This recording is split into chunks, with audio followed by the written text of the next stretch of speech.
Good morning all student.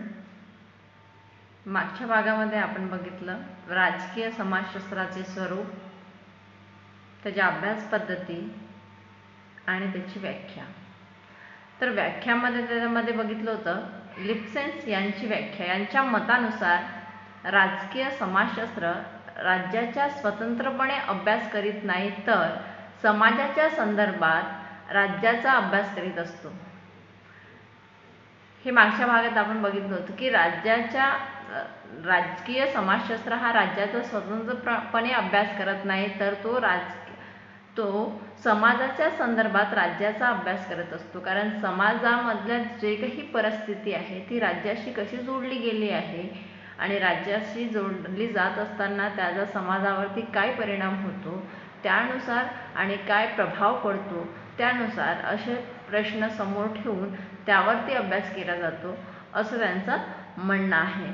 या व्याख्येवरून असे म्हणता येईल की राजकीय समाजशास्त्र राजकीय सामाजिक संबंधाचा अभ्यास करते, त्याचबरोबर राजकीय प्रक्रिया व्यवस्थित समजून घेण्याचा किंवा योग्यरित्या समजून सांगण्यासाठी सामाजिक संदर्भात त्याचा विचार करत असते.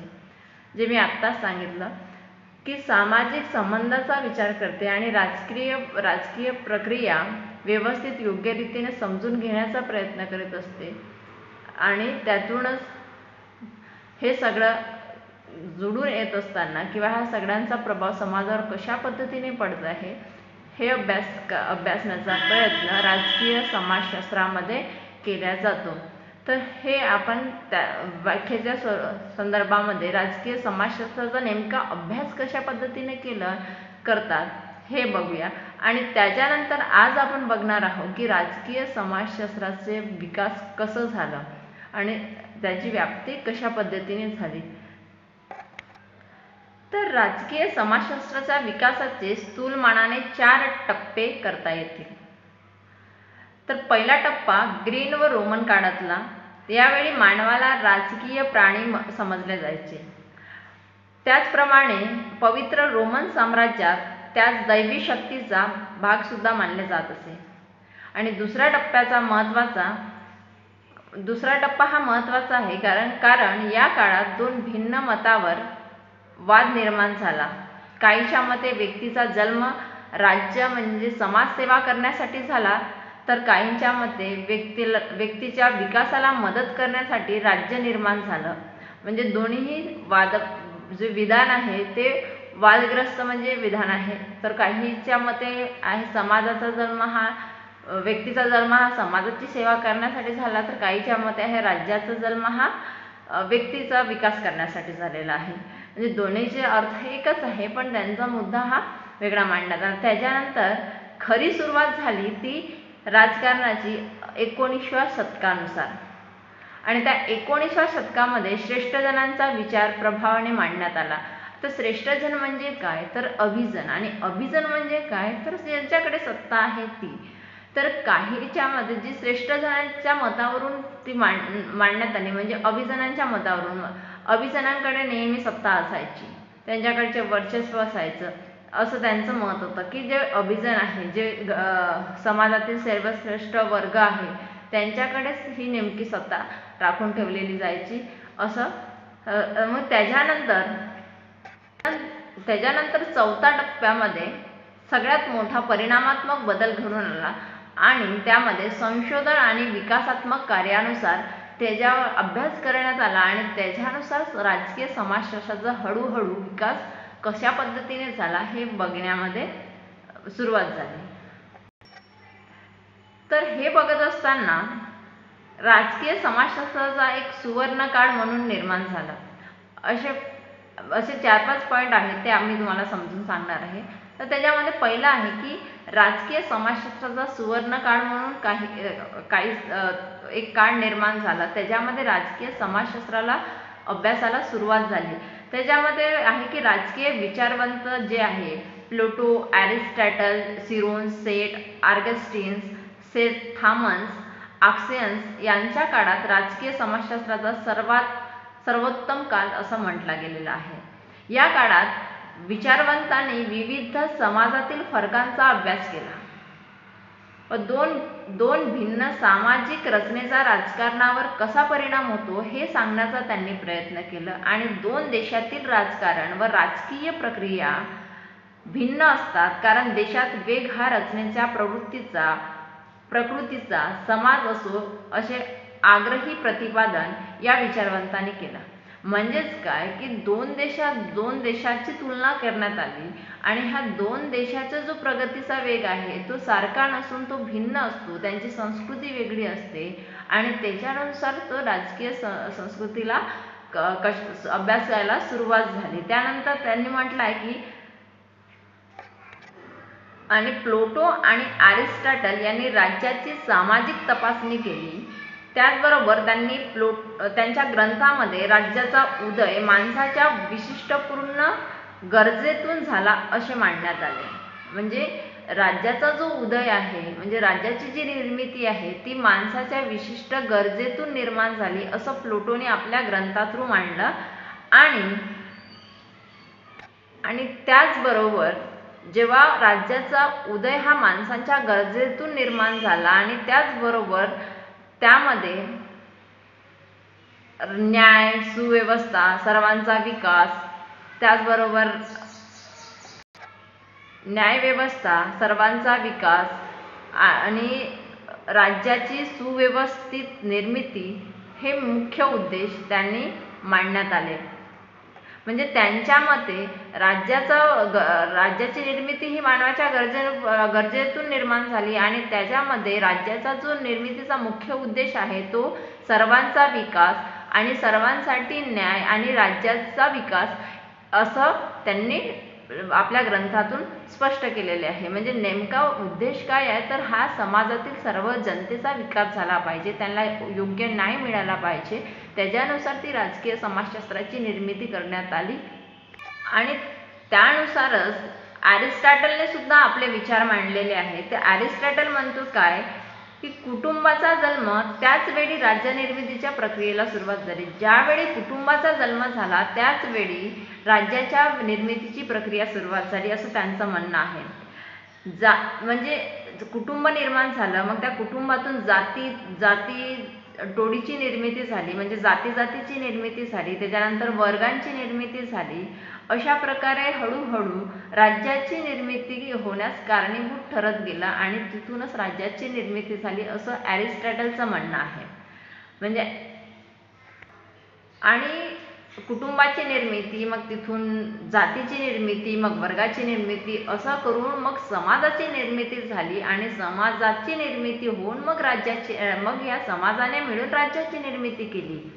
म्हणजे राज्य आधी नाही तर समाज आधी निर्माण झाला आणि त्या समाजाने आपल्यासाठी आपल्या विकासासाठी राज्याची निर्मिती केली असं अरिस्टॉटलचं म्हणणं आहे. अशा प्रकारे समाजातून राज्याची निर्मिती दोघांचंही म्हणणं एकच आहे. त्यांनी आपल्या शब्दग्रंथातून सांगितलं की समाजातून राज्याची निर्मिती झाली आणि अरिस्टॉटलने पण सांगितलं की समाजातून राज्याची निर्मिती झाली आणि त्यातूनच राज्याचं निर्मिती झाल्यानंतर राज्याचा जो मुख्य उद्देश आहे तो समाजाच्याच विकासासाठी आहे आणि त्या समाजाचा विकास होत असताना किंवा त्या राजकीय समाजशास्त्राचा समाजावर आत्ता काय परिणाम होतो आहे आणि त्याचा परिणाम कशा पद्धतीने समाजावर होत गेला हे बघण्याच्या दृष्टिकोनाने त्याचा अभ्यास पद्धती सुरुवात झाल्या. तर ही झाली राजकीय समाजशास्त्राची निर्मितीचा एक सुवर्ण काळ म्हणून. त्याच्यानंतर आहे भिन्न विचारावर चर्चा. ही राजकीय समाजशास्त्राला निर्मितीला सुरुवात झाली, त्याच्यानंतर भिन्न विचाराला चर्चाला सुरुवात झाली. त्याच्यानंतर भिन्न विचारांच्या चर्चेला सुरुवात झाली. ठीक आहे. तर त्याच्यामध्ये काय राजकीय समाजशास्त्राच्या उत्क्रांतीत दुसरा टप्पा तो भिन्न विचारांच्या चर्चेला सुरुवात होण्यापासून झाली. तर त्याच्यामध्ये काही शास्त्रज्ञांचं म्हणणं असं झालं, त्यामध्ये आहे लाक्स, मॅस्टो, रुसो यांच्या मते राज्य व समाज वेगळे आहे. तर काहींच्या मते राज्य व समाज यांच्यामध्ये फरक नाहीत. काही शास्त्रज्ञांनी म्हटलं की राज्य व समाज हे वेगळे आहे, तर काही शास्त्रज्ञ म्हणतो की राज्य आणि समाज यांच्यामध्ये फरक नाही. येथून भिन्न भिन्न विचारांच्या चर्चेला सुरुवात झाली. तर काहींच्या मते सामाजिक घटक हे राजकीय जीवनावर प्रभावित पडतात, हे सुद्धा म्हणण्यात आलं. म्हणजे इथूनच चर्चेला सुरुवात झाली, मुख्य अभ्यासाला सुरुवात झाली की राजकीय समाजाचा घटक समाजावर कशा पद्धतीने परिणाम करत आहे किंवा राजकीय समाजशास्त्र हा समाजावर कसा प्रभाव पाडतो आहे, याच्यातून चर्चेला सुरुवात झाली. आणि इथूनच हळूहळू कुठेतरी राजकीय समाजशास्त्राच्या अभ्यासाची गरज भासू लागली आणि तिथून अभ्यासाला सुरुवात झाली.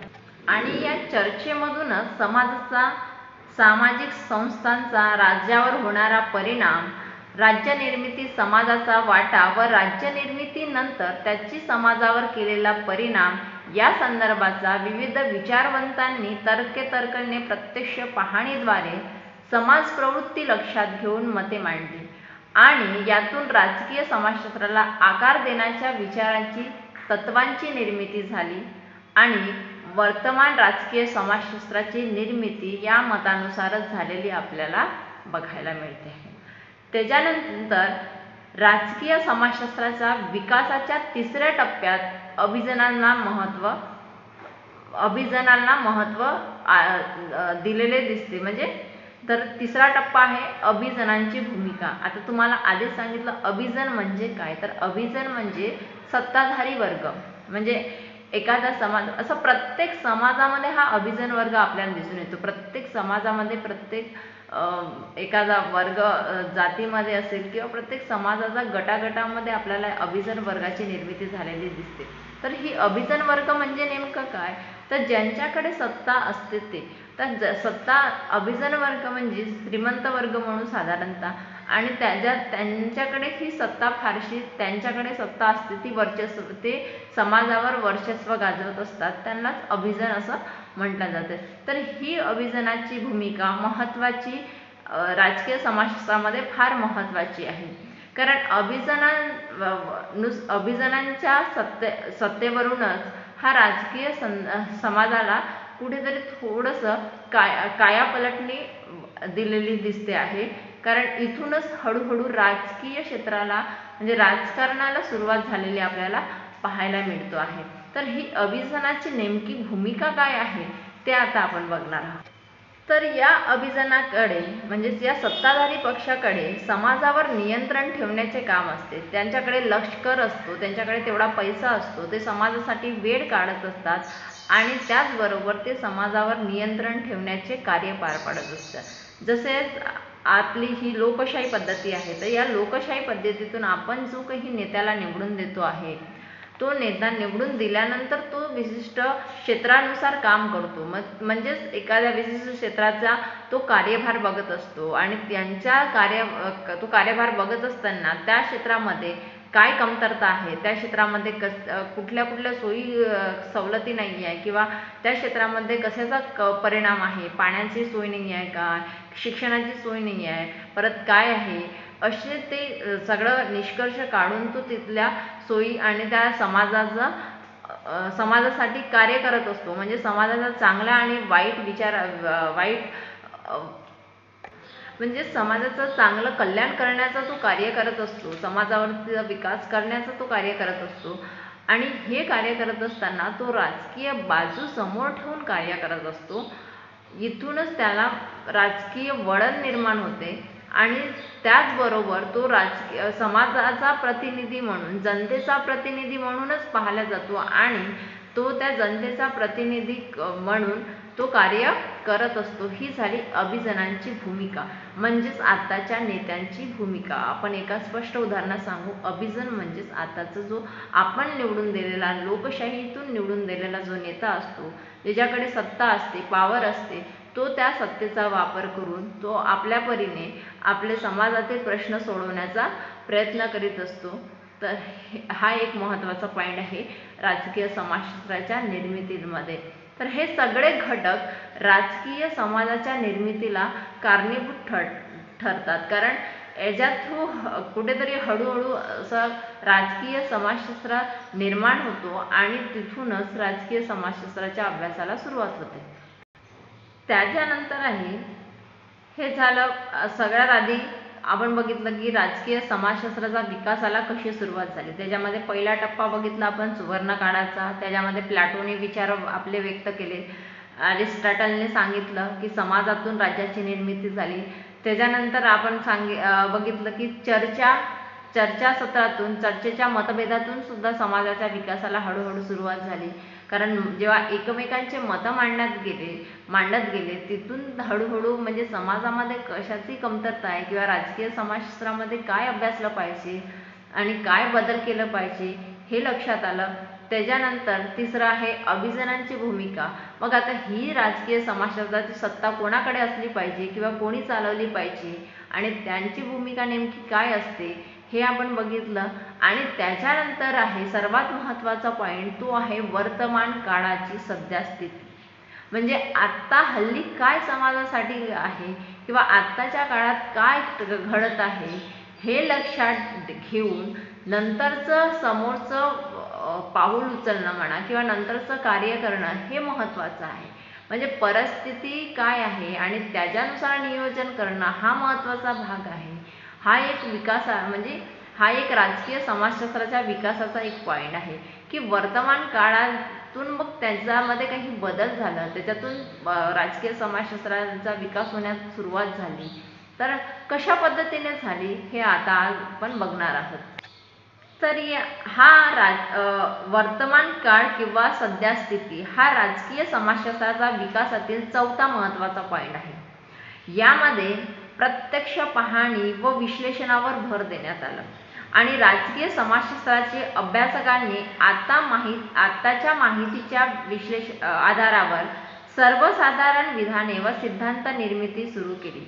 म्हणजे आपल्याकडे आत्ताची माहिती काय आहे, म्हणजे आत्ता नेमका समाजावर काय परिणाम झाला त्याचं सर्वेक्षण केलं, त्याची पाहणी केली, विश्लेषण केलं आणि त्याच्यानुसार सिद्धांत मांडून आता आपल्याला काय बदल करायचा आहे किंवा काय करायचं आहे याच्यानुसार त्याच्यामध्ये बदल करण्यात आला आहे आणि त्याच्यामध्ये बदल करून मग राजकीय समाजशास्त्राला शास्त्राचा आधार देण्यात आला आणि या काळात अधिकाधिक वास्तविकतेची जोड देऊन राजकीय प्रक्रिया समाजशास्त्राच्या अभ्यास पद्धतीने शोधण्याचा प्रयत्न या काळात करण्यात आला.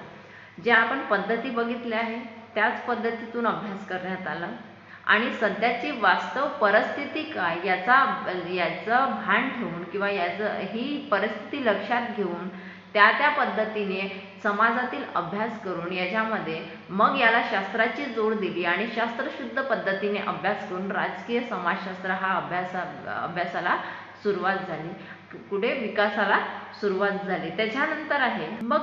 त्याच्यानंतर हळूहळू राज्याच्या उत्क्रांतीला सुरुवात झाली. तर त्या राजकीय समाजशास्त्राच्या उत्क्रांतीला सुरुवात होत असताना त्याचे मुख्य घटक काय, तर त्याचा पहिला मुख्य घटक आहे राजकीय क्षेत्राचा विकास. आता समजा आपलं महाराष्ट्र राज्य आहे, तर मग या राजकीय क्षेत्राचा विकास होणं फार महत्त्वाचं आहे. तेव्हा कुठं त्याची उत्क्रांती वाढेल किंवा त्या राज्याचा विकास होईल. जर राज्याचाच विकास झाला नाही तर राज्याचा विकास झाला नाही तर समाजाचा विकास अडून राहणार. म्हणून इथून जे राजकीय समाजशास्त्राचा उत्क्रांती झाली त्याचा मूलभूत घटक आहे, सगळ्यात महत्त्वाचा पॉईंट आहे तो आहे राजकीय क्षेत्राचा विकास. तर राजकीय क्षेत्राचा विकास कशा पद्धतीने का झाला हे आपण बघणार आहोत. तर त्याच्यामध्ये पहिला आहे नगर आले, राज्य आले. मग आधी शाहू महाराजांचे राज्य होते, शाहू महाराज झाले, छत्रपती, असे हळूहळू याच्यामध्ये राज्यामध्ये कुठेतरी बदल होत गेला. त्याच्यानंतर मग मुख्यमंत्री पदापर्यंत पोहोचलो आपण. म्हणजे आधी राजेशाही पद्धती, मग त्याच्यातून ते लोकशाही पद्धती आली. मग त्या लोकशाही पद्धतीमधून लोकांना स्वतः विचार मांडण्याची किंवा लोकांना आपले मुद्दे शासनासमोर ठेवण्याची सवलत मिळाली. त्याच्यामुळे काय झालं की लोकांना स्वतंत्र असं एक व्यक्तिमत्व निर्माण करण्यासाठी कुठेतरी मार्ग सापडला आणि तिथून लोक आपल्या ज्या काही अडचणी आहे किंवा आपल्या ज्या काही मुद्दे आहे ते शासनापर्यंत पोहोचवत गेले आणि तिथून हळूहळू समाज निर्मितीला म्हणजे समाजाच्या विकासाला सुरुवात झाली. म्हणजेच काय तर राजकीय क्षेत्राचा विकास हळूहळू वाढत गेला. मग काही राजकीय संस्था निर्माण झाल्या, मग त्या राजकीय संस्था त्यामध्ये भर पडली, त्याच्यानंतर शिक्षण संस्था निर्माण झाल्या. अशा हळूहळू सगळ्या संस्था निर्माण होऊन राजकीय क्षेत्र हा मोठ्या प्रमाणामध्ये विपुल झाला आणि त्याच्यातून समाजाचं ध्येय साधण्यास मदत झाली. तर हा झाला राजकीय क्षेत्राचा विकास. त्याच्यानंतर आहे प्रौढ मताधिकार. म्हणजे काय झालं? प्रौढ मताधिकार आपल्याकडे लोकशाही पद्धती आहे हे आपण आधीच माहीत आहे. तर लोकशाही पद्धतीतून मग विशिष्ट वयानुसार मग विशिष्ट वय आखून दिला गेलं की त्या विशिष्ट वयाच्याच व्यक्तीने मतदान देऊन आपलं मत व्यक्त करून आपला प्रतिनिधी निवडून द्यायची. म्हणजेच मतदान पद्धती ही विशिष्ट वय आखल्या गेली आणि त्या वयाच्याच व्यक्तीने मतदान करून त्याच्यातून मतदानातून एक विशिष्ट प्रतिनिधी निवडला जाऊ लागला. तर ही प्रौढ मतदान पद्धती काय आहे? तर याच्यामुळे काय झालं तर लोकांना आपल्या मतानुसार लोकप्रतिनिधी निवडण्याला महत्त्व मिळालं. म्हणजे लोकांना पाहिजे त्या कारण लोकांना पाहिजे तशा पद्धतीने किंवा लोकांना जो प्रतिनिधी पाहिजे आहे तो प्रतिनिधी मिळाला पाहिजे आहे त्यांच्या स्वतःच्या इच्छेनुसार, म्हणून की त्यांना स्वतः तो हक्क मिळाला की त्यांनी तो प्रतिनिधी निवडून देण्याचा. म्हणजे समाजावरती आमचा कोण प्रतिनिधी असेल हा जनता ठरवेल. म्हणजेच प्रौढ अधिकार मिळाला आणि त्या अधिकारातून जनता स्वतःसाठी प्रतिनिधी निवडून आपला विकास कार्यासाठी आणि यातून मग राज्याचा प्रतिनिधी निवडण्यास सुरुवात झाली. त्याच्यानंतर आहे व्यापक नोकरशाही. मग आता नोकरशाहीमध्ये नेमकं काय आहे तर कोणाला म्हणजे कुठल्या पदावरती निवडलं गेलं अशा प्रकारे राज्याची निर्मिती हळूहळू.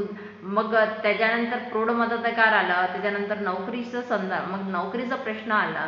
मग काही भागासाठी मग कुठल्या क्षेत्राला कुठल्या नोकरीला कुठल्या विशिष्ट पदाची गरज आहे किंवा काय आहे ते बघितलं गेलं आणि त्याच्यातून त्या क्षेत्रामध्ये नोकरी